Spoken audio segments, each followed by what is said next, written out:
Kenapa kita harus sukses di usia muda?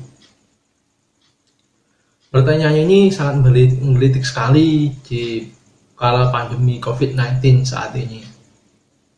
Betapa tidak, bagaimana anak muda bisa sukses, sedangkan pada pandemi ini kita ditempa dengan banyak permasalahan, terutama permasalahan pekerjaan. Tapi kita dituntut tetap untuk menjadi sukses, terutama yang akan gue sharingkan kali ini adalah sukses di usia muda. Pernah gak sih lu punya saudara, tetangga yang sudah berumur 50-an mungkin, yang masih terbelit hutang, masih dikejar debt collector, masih ngontrak rumah, masih kredit sana sini? Pernah nggak lu tahu sekitar lingkungan lu atau keluarga lu sendiri mungkin?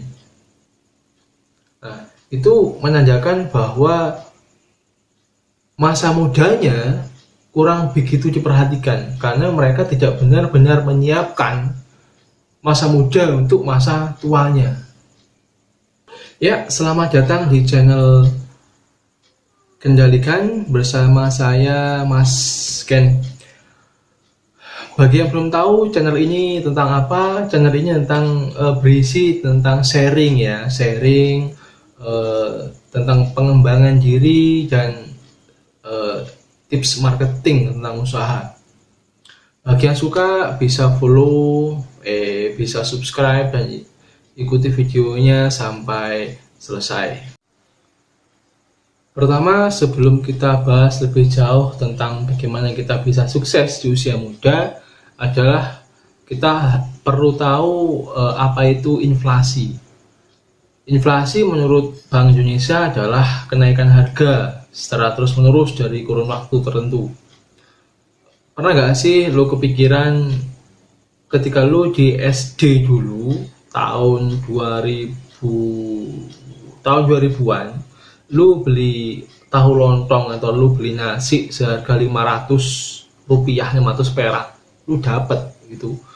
Nah, sekarang di tahun 2021 tidak ada lagi lontong atau tahu lontong seharga 500 rupiah, nggak ada. Sekarang itu sudah 5.000 pun itu sudah jarang. Nah, rata-rata kalau di sekitaran Jember Kota itu di angka 7.000 sampai 10.000 rata-rata untuk sekelas nasi bungkus, tahu lontong, dan lontong itu kisaran segitu. Jadi perubahan harga dari tahun 2000 waktu kita kecil sampai sekarang tahun 2021, nah ini disebut inflasi. Bayangkan kalau kita tidak mempersiapkan diri kita ke masa depan. Bayangkan kalau sekarang kita beli nasi bungkus 10.000, bayangkan 10 tahun ke depan harganya nasi bungkus berapa. Nah, ini pentingnya kenapa kita harus mempersiapkan diri, mempersiapkan untuk menjadi sukses di masa muda. Untuk apa ya? Untuk pertama inflasi ini. Ini inflasi yang pasti terjadi di setiap negara, terutama di Indonesia. Tingkat inflasinya sekitar 3,5% per tahun. Jadi ya kita lihat sendiri, sudah nggak usah jauh-jauh. Dulu kita sekolah makan berapa, uang saku berapa, sekarang anak kita sekolah uang sakunya sudah melebihi kita zaman dulu sekolah SD.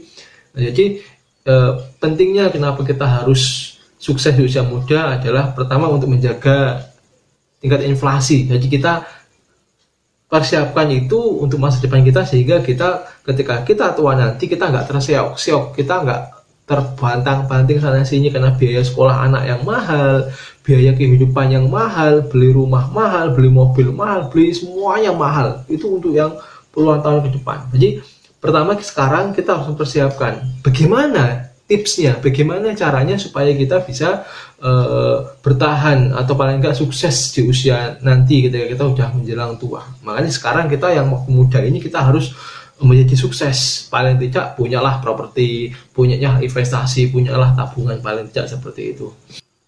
Oke, selanjutnya adalah langkah atau tips untuk lu bisa sukses di usia muda adalah fokus.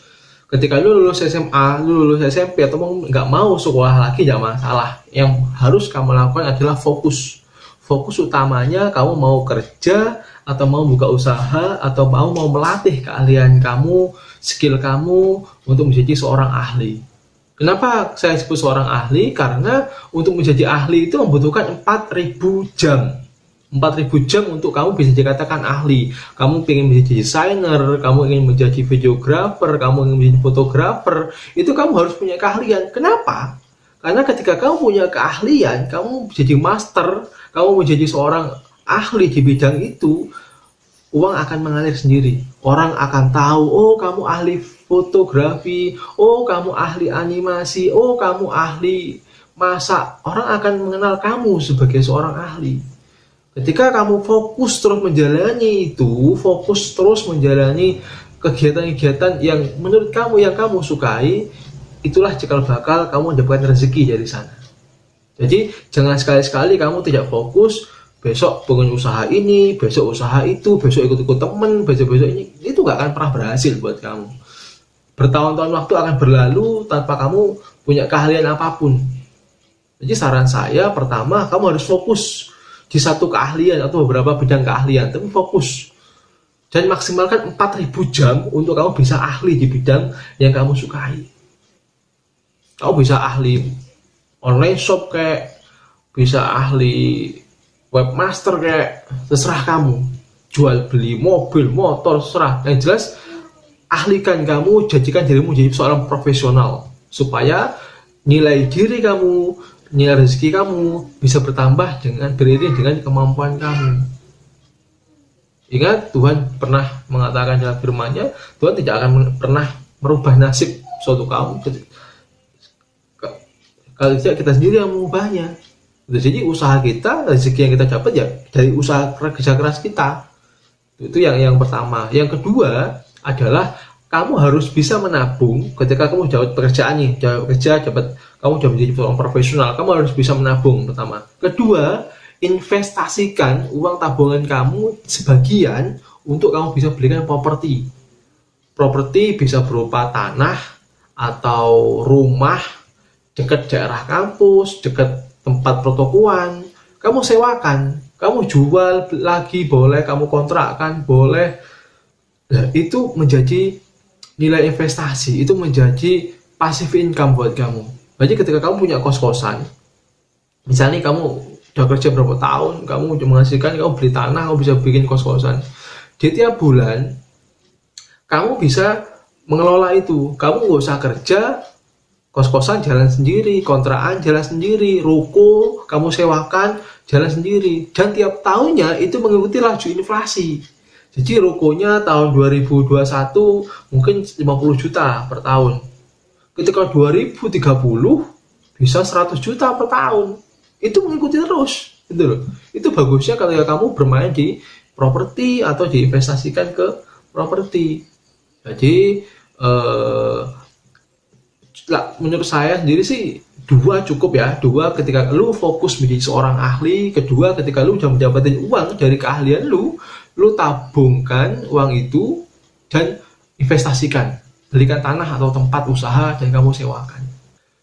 Ketika lu di usia muda dan lu sudah punya pekerjaan yang bagus sebagai seorang ahli, lu punya investasi berupa tempat usaha yang kamu sewakan, kos-kosan yang kamu koskan, dan lain-lain yang bersifat passive income, kamu bisa dikatakan sukses meskipun penghasilannya nggak seberapa. Kenapa? Kamu sudah mencapai tahap aman di mana kamu itu sudah nggak bekerja lagi, kamu sudah enjoy. Jadi investasi kamu itu, properti kamu itu yang kamu sewakan sudah mengikuti laju inflasi. Jadi ketika kamu nanti berkeluarga, kamu punya anak atau kamu pengen hidup enak di masa depan kamu harus menabung sekarang, investasikan sekarang dengan cara-cara yang tadi saya sampaikan. Jadilah kamu seorang profesional, carilah uang sebanyak kamu bisa, investasikan uang itu, dan itu akan berjalan.